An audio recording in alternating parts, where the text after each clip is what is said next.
Assalamualaikum warahmatullahi wabarakatuh. Sahabat-sahabat konten Islami dimanapun Anda berada, semoga kalian semua selalu diberikan kesehatan dan dimudahkan segala urusan-urusan kalian semua. Amin amin ya rabbal alamin.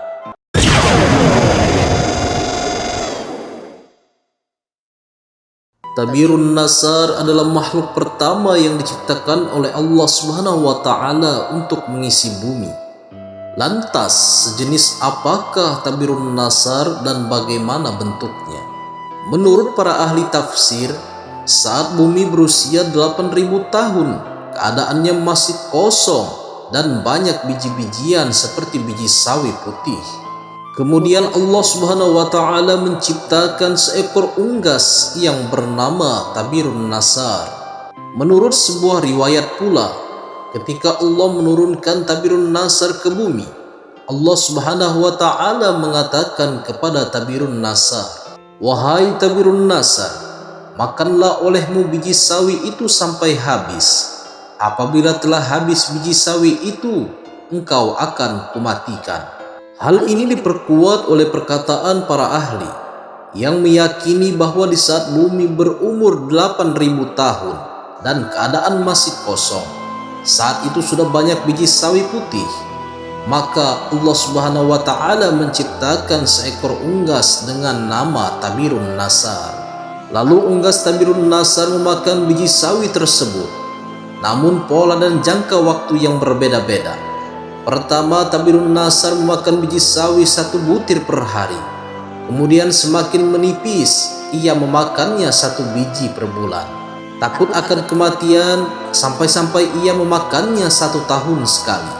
Meskipun ia memakannya hanya 1 tahun sekali, pastilah biji sawi itu tetap akan habis dan akhirnya unggas Tabirun Nasar pun mati. Setelah kematian Tabirun Nasar tersebut, Allah Subhanahu wa taala menciptakan makhluk lain untuk menghuni bumi, yaitu 70 orang laki-laki. Namun tidak semuanya langsung Allah ciptakan.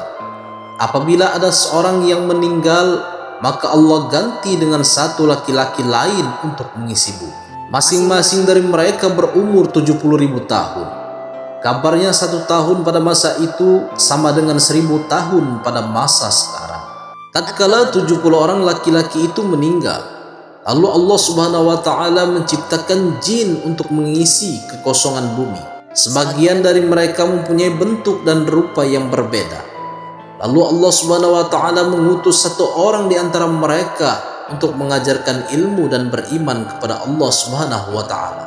Namun golongan jin itu tidak mau menerima dan mendustakan ajaran tersebut, dan Allah Subhanahu wa taala pun mematikan jin itu.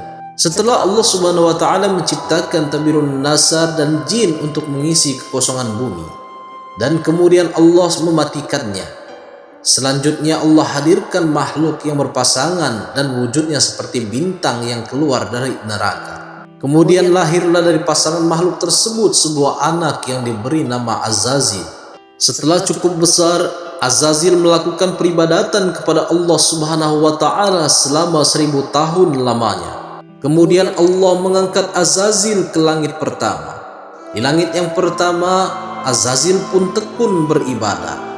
Maka Allah Subhanahu wa taala menganugerahkan kepadanya yaitu sayap untuk bisa terbang.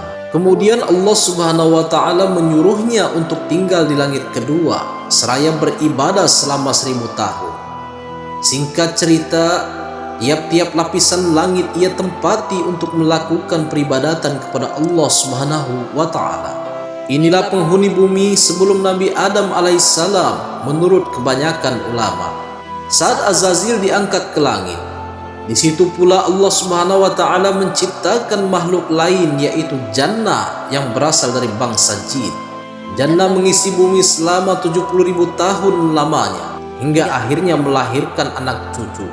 Kemudian Jannah merasa sombong dan kufur, maka Allah Subhanahu wa taala mematikan makhluk yang bernama Jannah tersebut. Kemudian sebagai pengganti Jannah, maka Allah Subhanahu wa taala menciptakan makhluk yang bernama Banul Jannah atau Banananul Jannah. Banul Jannah mendiami bumi selama 18.000 tahun hingga akhirnya dimatikan oleh Allah Subhanahu wa taala karena sombong dan berbuat kerusakan. Sementara itu di atas langit, Azazil dan para malaikat masih khusyuk beribadah. Hingga pada suatu waktu Azazil mengajukan satu permohonan kepada Allah Subhanahu wa taala untuk diturunkan ke lapisan langit ke-6 dan berbuat kebaikan kepada Allah Subhanahu wa taala. Maka Allah Subhanahu wa taala mengabulkan permohonan Azazil itu. Kemudian turunlah Azazil bersama 700 malaikat pengiringnya ke langit ke-6.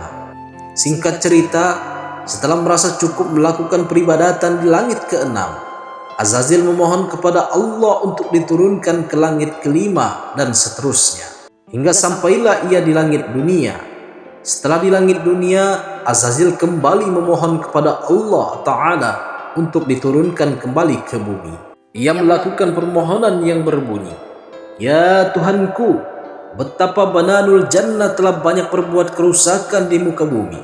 Anugerahkanlah atas hamba-Mu ini dan para malaikat untuk berbuat kebaikan kehadirat-Mu di muka bumi itu." Kemudian Allah Subhanahu wa taala mengabulkan permohonan Azazil itu. Maka diturunkanlah ia bersama para malaikat pengiringnya untuk melakukan peribadatan dan menebar kebaikan di muka bumi. Setelah sebelumnya bananul jannah dimatikan karena berbuat kerusakan di bumi, setelah 8.000 tahun lamanya, Azazil mengungkapkan isi hatinya yang amat betah dan nyaman di muka bumi.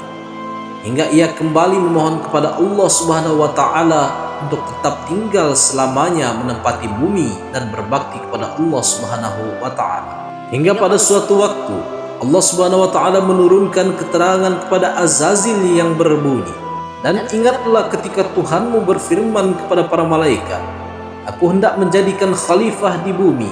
Mereka berkata, apakah engkau hendak menjadikan orang yang merusak dan menumpahkan darah di sana, sedangkan kami bertasbih memujimu dan menyucikan namamu?" Allah Subhanahu wa taala berfirman, "Sungguh aku mengetahui apa yang tidak kamu ketahui." Quran Surah Al-Baqarah ayat 30. Setelah kejadian tersebut, para malaikat mengagumi mengenai kepintaran Adam alaihissalam. Karena keutamaan Adam inilah Allah Subhanahu wa taala menyuruh para malaikat dan Azazil untuk bersujud kepada Adam alaihissalam. Sontak para malaikat pun bersujud kepada Adam atas perintah Allah Subhanahu wa taala kecuali Azazil. Azazil menentang perintah Allah Subhanahu wa taala untuk sujud kepada Adam alaihissalam. Atas kesombongannya, Azazil mengatakan kepada Allah Subhanahu wa taala, "Aku lebih kuat dan mulia karena diciptakan dari api, sedangkan Adam hanya diciptakan dari saripati tanah." Singkat cerita, setelah mendengar pengakuan Azazil, Allah Subhanahu wa taala murka dan melaknat Azazil menjadi iblis atas keangkuhan dan kekufurannya. Itulah kisah singkat Tabirun Nasar dan beberapa makhluk yang diciptakan oleh Allah Subhanahu wa taala untuk mengisi kekosongan bumi. Namun kebenarannya hanyalah Allah Subhanahu wa taala yang mengetahui. Sebagai manusia biasa yang berakal dan beriman, kita bisa mengambil pengetahuan dan hikmahnya saja untuk dijadikan pelajaran. Sahabat-sahabat konten Islami dimanapun Anda berada, semoga dengan kisah ini bisa menjadi pengetahuan untuk kita semua dan bermanfaat untuk kita semua. Jika kalian suka dengan video ini, jangan lupa like dan subscribe. Terima kasih.